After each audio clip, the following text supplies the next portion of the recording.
Hi folks, welcome back to Inside the Songs, and today I am really excited to be talking to the wonderful Tasha Trigger of Lathe to the Grave in Wales. Tasha, how are you? Great, thank you. How about yourself? Yeah, I am very good. I'm very good. It's cold over here in Spain at the moment, but nice and sunny, so can't complain.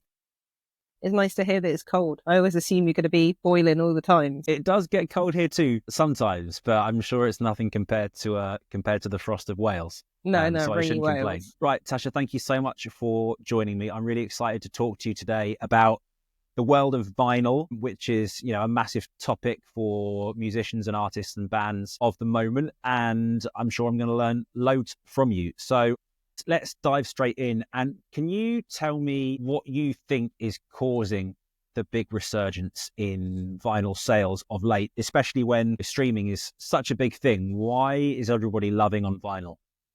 I think streaming is the reason why there's been a resurgence. Historically, you'd have CDs, you'd have cassettes, it'd move from your car to your house. And now it's streaming and you don't have any physical connection to the musician.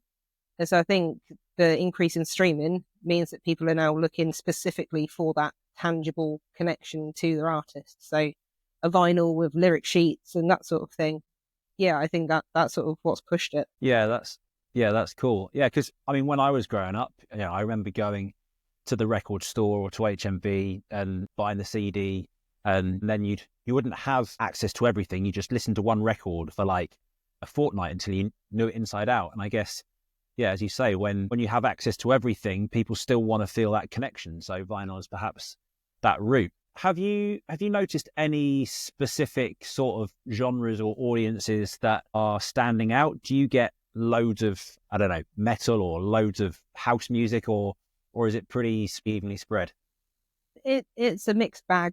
We do quite a lot of sort of punk, grindcore. They've historically always used sort of lathe cuts and really used sort of vinyl as a force of sort of advertising. But yeah, like the grindcore scene, we do massive amounts with.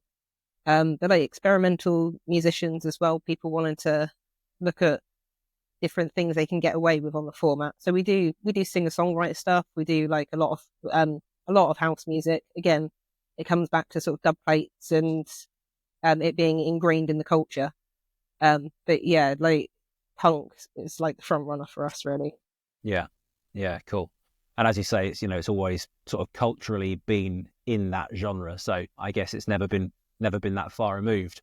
What do you think it is about vinyl that makes it the physical format that people are going back to? Is it just that it's the OG and it's nostalgic, or is there something about the sound quality or the size of it or its collectability, or is it all of those things?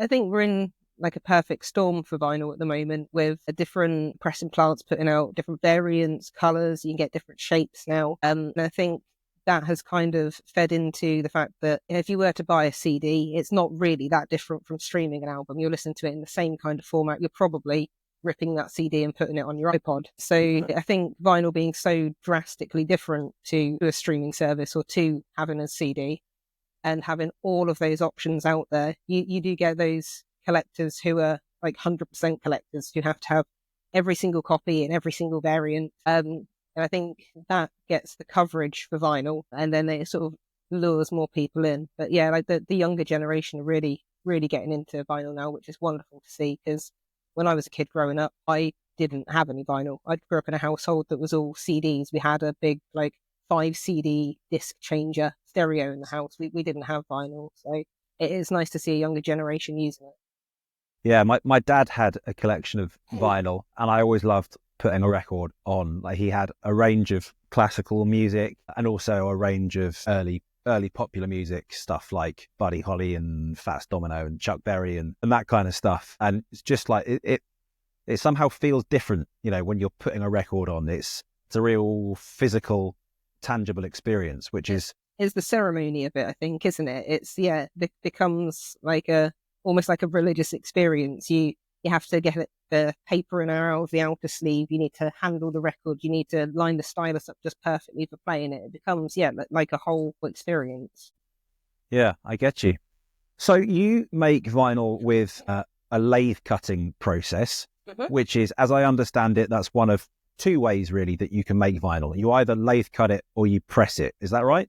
Yeah, in a nutshell, yeah. In a nutshell, educate me. What are the main differences between those two processes in terms of production and in terms of sound quality, if there is any? What do I need to know?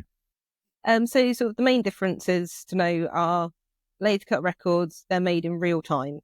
So if your album's 45 minutes and you want 50 copies of it, it will take us 50 times 45 minutes plus prep and whatever to make it. Whereas if you get it pressed, I think they can press one record every like 3.5 seconds. And so obviously for the larger quantities that people want, it's a lot easier for them to get them made and out there. As far as like the manual side of it goes, lathe cut records, we start with a nice smooth round disc. We put it onto our turntable, and then the lathe cuts into it with a diamond needle. And as the disc spins, we literally cut the grooves out of it. Pressed records takes that, but then takes it a step further. So all pressed records will have started on a lathe of some sort. It's just the lathe that a pressed record starts on is worth £250,000, whereas mine's not. So the sort of, old like Newman Scully lathe, ones with a huge amount of pedigree that are used for making the initial sort of master discs. They then get made into stampers, and then you just squish the piece of plastic between your two stampers, and out pops your record at the other end. So fundamentally, they are the same thing. Just one's had a lot more steps and processes with it. So in terms of what you're going to hear at the end, if you had the same record pressed and cut, would you hear any difference? So lathe cuts have come on leaps and bounds in like the last 20 years. The technology's got a lot better. There's upgrades and stuff to be made to machines, but it's still not the same level that you would get from a pressing plant. So whilst there's similar sound, you'll probably find pressed records are a little bit louder. They usually have a slightly wider stereo field as well. So ours is a little bit limited on the stereo field, but essentially they would sound very similar. As long as you send us good masters, it all comes down to the whole chain of everything. So it needs to be well recorded, then it needs to be well mixed and mastered. If you send us a terribly mastered MP3 file that looks like a felt tip marker, it's not going to sound good, but it's also not going to sound good if you send that to a pressing plant. So yeah, they're similar, but pressed vinyl is like just that little notch better than lathe cut. And I'm glad that you mentioned that, everything needing to be good all the way down the chain, because it's important to everybody that works in the process of making a record, whether it's someone like yourself at the end of the chain, making the physical thing, or someone like me who's sort of in the middle of the chain, helping people to record or mix or master. I had a client just this week that was doing a mix for him. The first song that we did together, he came here, we recorded everything from scratch, live drums, real guitars, all of that, vocals, really happy with the record. The second track, he just recorded everything at home, MIDI drums, sent me tracks to mix and master. He's like, well, it doesn't sound as good as the first one. I'm like, well, it's not going to sound as good because it's not real. It's but yeah, people always look for ways to save some money, don't they? Which is totally understandable. But ultimately, every shortcut is probably going to cost you in the quality of the final outcome. Yeah, I was going to say that. Like, obviously, you want to do stuff DIY. DIY has its own sound and feel to it, and there is a market for that. But you will hear a difference depending on the equipment that's used at the end of the day, which is why you hear the price difference between a lathe cut record and a well pressed record. Unfortunately, it does boil down to the value of equipment at the end of the day. One of the big advantages, of course, that lathe cut has is that you don't have as such the big setup cost that pressed records do. So you personally, I know at Lathe to the Grave, you can offer small runs of even just a single record, whereas for a vinyl, there'll often be, in fact, always, as far as I know, a minimum run of X amount of 100 records, because they need to physically make the plates, and there's a cost to that. So how do you go about quality control for each record when it's it's already such a time-consuming process having to do it in real time? Well, like when the files come through, my business partner Adam, he's got a history in music production. He's got degrees and stuff in that field. So I've got okay knowledge, but he's got exceptional knowledge compared to me. So every file that comes to us, I run it past him. He runs it through Ableton, through like spectral analyzers, like has a look at the files itself and checks that it is suitable. And then when we'll do a test cut for everything that we make. So even if you order one copy, I will have made an extra copy here, a test cut start to finish, to make sure that it sounds okay on the vinyl.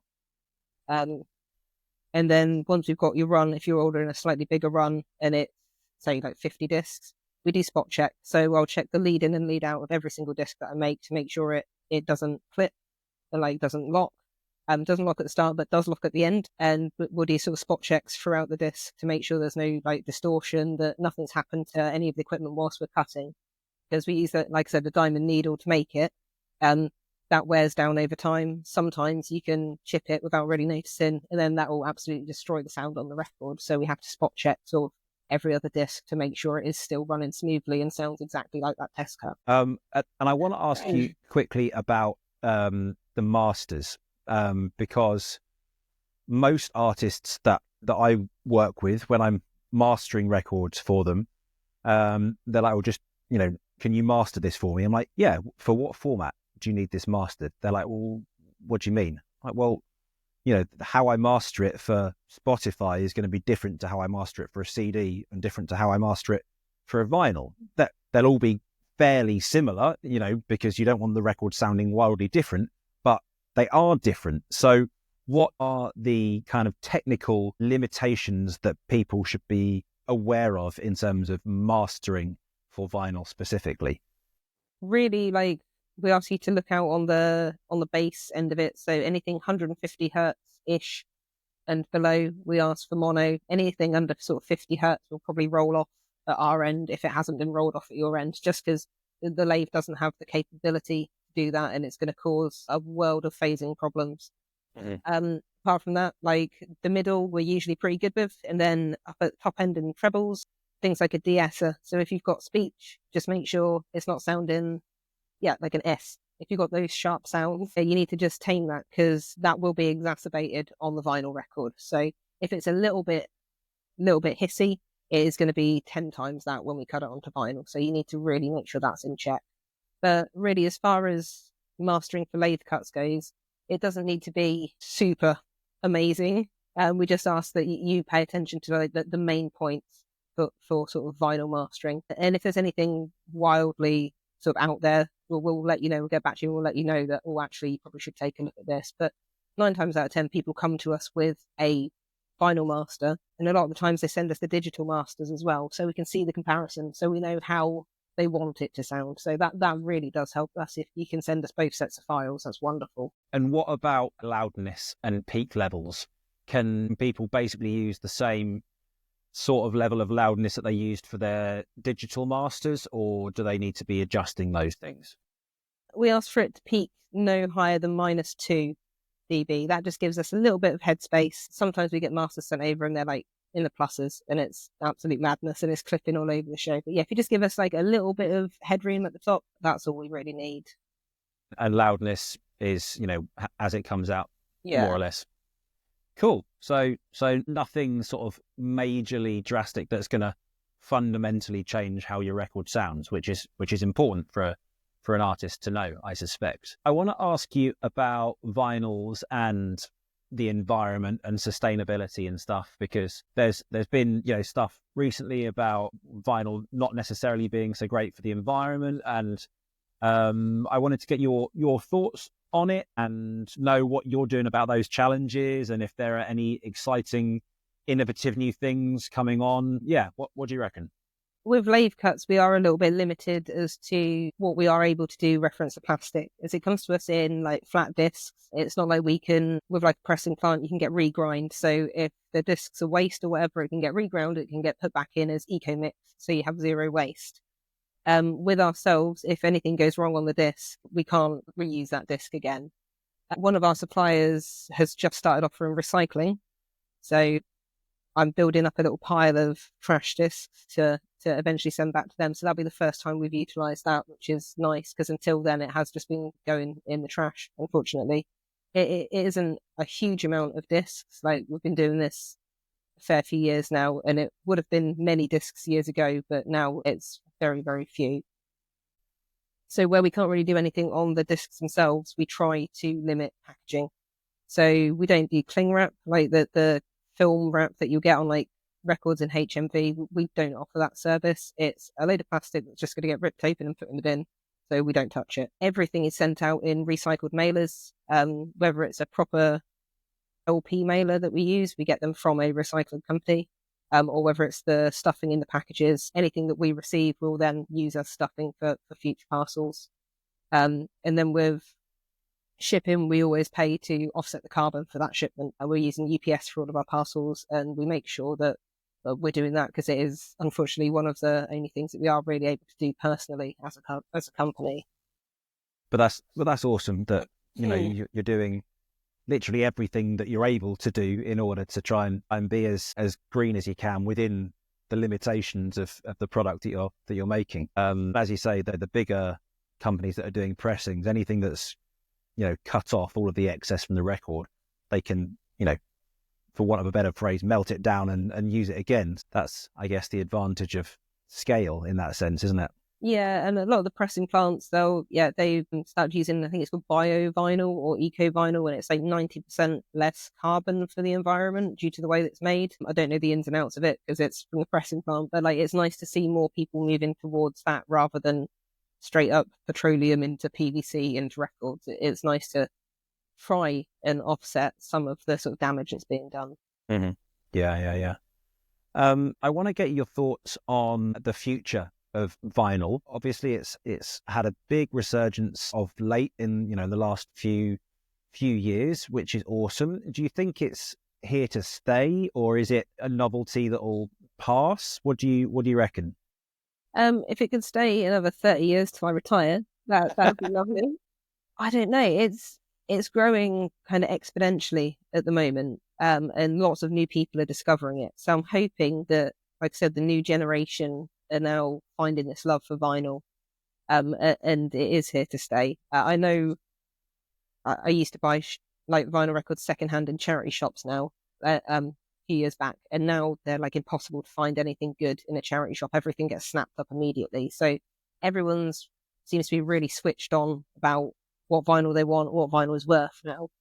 So I'm hoping it is something that, I don't want to say let's keep streaming music, but as long as streaming exists as a way of people consuming their music, I think vinyl will always exist to support that.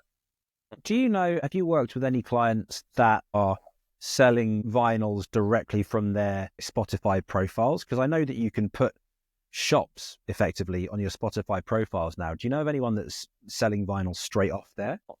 Through Spotify, no. Like most of our clients either sell it through like their own web shop or Bandcamp. Bandcamp seems to be the way to sort of get your music out, but I don't know of anyone using Spotify. I bought that was a Bandcamp one again, sorry. I thought it was Spotify. I can't remember the artist now. He did like when Bandcamp started making their own vinyl records. They did that. But I don't know anyone using Spotify to sell merch other than like massive artists that I follow. Yeah. Oh, yeah. I might look into it for my next release. Watch this space. I'll be intrigued to know like what the situation is with that. Yeah, well, I know that you have to use Shopify to sell direct from your Spotify profile, but I don't know anything about Shopify because I've never used it. Do you have to give like a percentage to Spotify for advertising it? Like, who knows? That's intriguing. Like, let me know how you go on with that because it's good information to have. Yeah, I will. So going back to kind of vinyls and the artists and stuff, how do you think vinyl is influencing fan engagement and artist branding? Is it helping artists connect more with their audiences? Is it something that they're using, or is it just something that's kind of always been there? I see a lot of, like you said, like branding, like aesthetics built around sort of vinyl. So working with artists where everything they put out is red. It has to be a red t-shirts, like red merch, like all their logos red, and then they have to have red vinyl to keep within the theme. I think all tangible merchandise is going to sort of keep that brand alive. It's nice seeing people when they receive their vinyl records and playing it and then tagging the band in it. So maybe that's increasing the engagement that way. You get lots of these accounts now which are like spinning for the day. And I think that helps sort of bring more people towards artists that maybe they wouldn't usually hear about. Yeah, that's interesting what you say about tying the whole marketing promotion campaign together. I hadn't thought of it that way, but that's super Yeah, cool. there's a label we work with called Library of the Occult, and they're quite a big label, and they get presses all the time, but they also use lathe cuts to supplement that. So they'll do pressed runs of 500, 700 copies of albums and stuff, but then they'll also use lathe cuts as like a supporting item. So a super limited edition run of 50 of this particular single. And we ensure that way all of their art that comes to us, it all looks the same. All the lathe cuts are from us. And then they can distinguish between their lathe cuts and their pressed record, but then the art then ties them both together. And it like they really nail doing releases. Like if you look at their Bandcamp page, it's just beautiful. Mm-hmm. That's super cool. I love the idea of like exclusivity, and consumers seem to be into exclusivity with products. Like if they know that they're getting number 3 of 50 from an artist that they really love, really want to support, like that's a big deal for a fan. Yeah, and you get hand numbering as well, and I think that again makes that connection between fan and artist, that like that your favorite singer has literally written this number on the disc you're holding. I think it really strengthens that connection. Yeah, I love that. So tell me about the name Lathe to the Grave. Like, I love it. I think it's such a cool name. What inspired it? Where did you get it from? We were trying to think of a business name, and honestly, we were just sat in a pub scribbling down ideas, and we wanted Lathe to be in it because we love pressing plants, we love press records, but we wanted to make sure people knew we are definitely not pressing records. So Lathe needed to be in there, and Grave seemed to work. We're both pretty macabre people. Run the lathe until we die, Lathe to the grave. So that's kind of where we ended up. Yeah. I wanted a way more elaborate logo than we ended up with. I wanted a gravestone that was a jukebox. I thought that'd be super cool. But nice. It was not simplistic enough. Our logo now, you see the logo, it's us. And I think I had high hopes for it, and I think it just kind of ran away with me. But yeah, I'm happy with our logo. But yeah, that was the original design. Sometimes the simplest things are the most effective, eh? Yeah. So you and your business partner, I believe you both have like backgrounds in music performance and promotion and production, as you've already mentioned. So how do those experiences that you have, how have they helped to kind of shape how you run the business now? It means we're artist focused. So we go to DIY shows. We're not we've never been artists on a grand scale. My partner's more musically minded, so he's been an artist for years, a producer. I was more sort of management promotion side, but the way we run our business is aimed at small independent artists. We know what it's like to have 47 pence in your bank account, but you're desperate to release your new single on vinyl. We've been in that situation. We know that situation. So that's kind of what's targeted what we do with business. And it started out with, like you said, custom short run and one-off records. And last year we also launched a pay-as-you-go vinyl, which means that you don't even need to give us a penny up front anymore. If you want to put a vinyl record on your Bandcamp, somebody buys it, you then tell us that somebody's bought it, we then charge you, but you've already had that money from the customer, and then we send it out. So at no point does the artist have to be out of pocket. Like, you don't pay us for the vinyl record and we don't make it until you've had the money from the fan who wants to buy it. And I think that's hopefully going to help more artists get out there that can't afford it. Yeah, I think that's such an incredible service, and that it was that drew me to you initially, because I was looking for somewhere where I'm like, where can I get one vinyl made? And it was so hard to find anything. And then I believe I saw a TikTok video.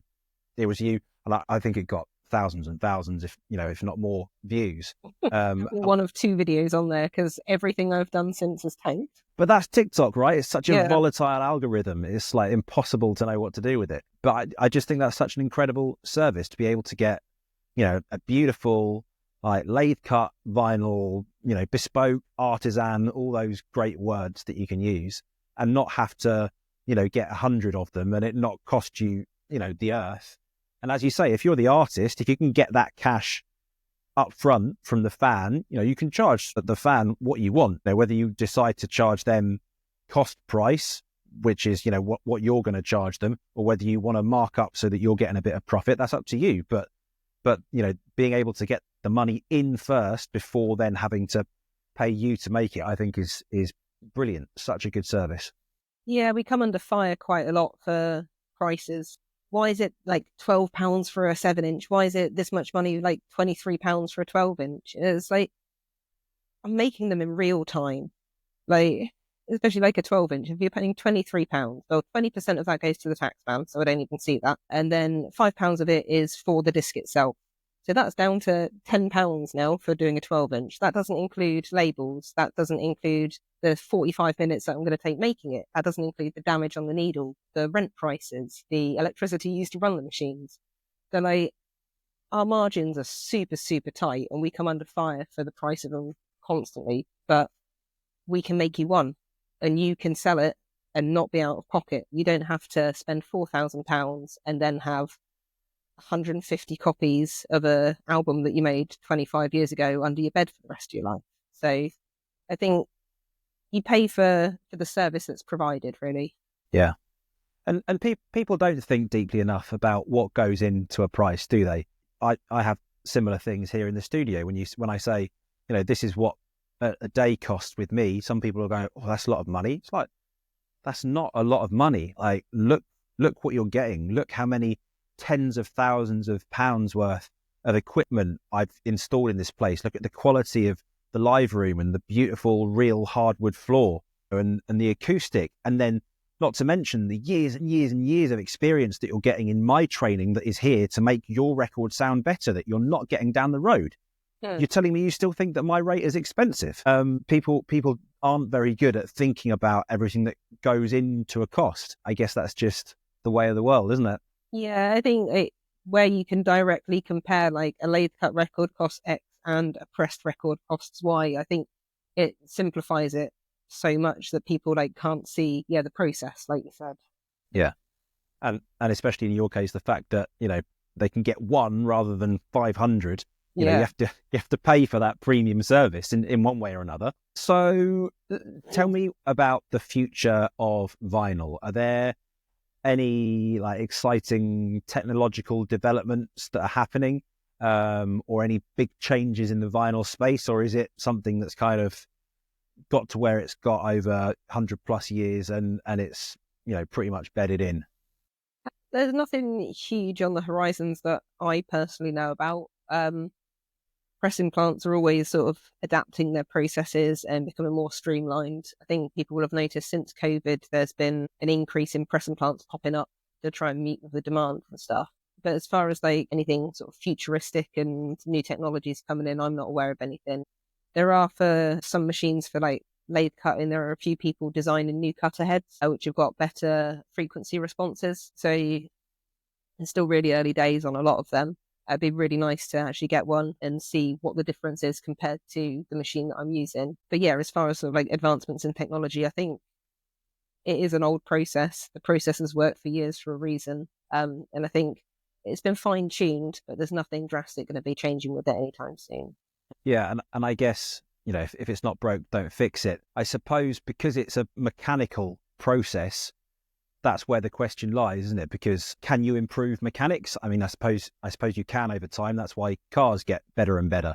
Whereas, digital formats, you can't improve them in the same way because it's not a tangible thing, is it? There's nothing mechanical about it. Hence, it's digital. So I suppose that's why people speculate a bit. Do you think that vinyl is where it's at in terms of music preservation? Like, is that going to be the format that we always come back to in terms of trying to save music, keep our libraries, or is it going to be digital in the future? What do you reckon? I think everything's backed up on a cloud now, so I think no matter how sort of important a piece of art becomes, it's always going to have a digital footprint somewhere marking it. But I think vinyl can be played on such a variety of players and doesn't require a huge amount of technology. worst case scenario is if you have a turntable and a piece of paper, you can make it into a cone and you can not hear it very well, but you can still hear what's on there. So even if we end up back in like the dark ages, you can still potentially be listening to vinyl records. So I think like the longevity is there. I think it is that format that people are like, I've made it once I'm on vinyl. And I think like that pedigree for it is going to be why we continue to use it. Yeah. What is your bugbear with the whole vinyl cutting process? If there's one thing that you could change completely or improve or overhaul, what would it be? The fact that it takes real time to make real records. Like that is what keeps our schedule busy. It is the fact that everything we have to make is in real time. If there was a way of magically making it happen quicker, that'd be wonderful. But I guess that's a pressing plant. So as far as lathe cuts go, there's nothing really I'd want to change. I enjoy the ritual of doing it. Sometimes I enjoy listening to tracks 50 times in a row. Sometimes I don't. But like, it's nice that you, by the time you get to the end of the run, you know specifically how every part of that song is meant to sound, and it's like it's an enjoyable experience. I've got two other things I want to ask you. The first is I've got a bunch of vinyl.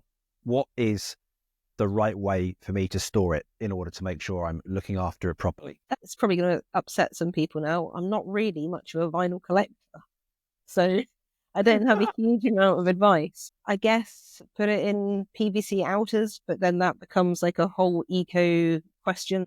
Make sure it's not in a damp room. Keep it a good foot above floor level in case any floods ever happen in your house, and just store them upright rather than flat. Like that's really all the advice I can give. Like I said, I'm not, the vinyl records I've got maybe 100 in total, and they're all super special editions of something that has made me buy it. I'm very much of the idea that we should be buying secondhand as much as possible. This is going to completely tank my business now, but we should be buying secondhand records as much as possible. Stop with all these reissues. Like go to a charity shop, pick up an old original, not original because it would be £1 million, but like pick up a used, well-loved version of something. And so, yeah, the only vinyl that I buy will be super special editions that, are a very limited number and then mean something special to me. And finally, my last question, what is the biggest myth about vinyl that you'd like to debunk? What is it that you're always having to correct people on? About lathe cuts specifically, that they can only be played a handful of times. It's something from historically, lathe cuts have been on sort of acetate, or like when you get a test cut for your pressed record, it is made on a lathe. And so you go, oh, lathe cuts, you can hear it 3 or 4 times and then you can't play it anymore. It degrades. It doesn't. Like, we use the same material that pressed records use. You can play it 100 times if you want. It will sound exactly the same. Yeah, so that's the one that I get asked all the time is, I've heard so-and-so told me I can only play it 4 or 5 times. Which is nonsense. It is nonsense, yeah. Absolute nonsense. Big T, it's been such a pleasure. Thank you so much for your time and for sharing your fountain of wisdom. And I'm sure people have found it really useful and insightful. So thank you so much. I hope so. Thank you very much for having me.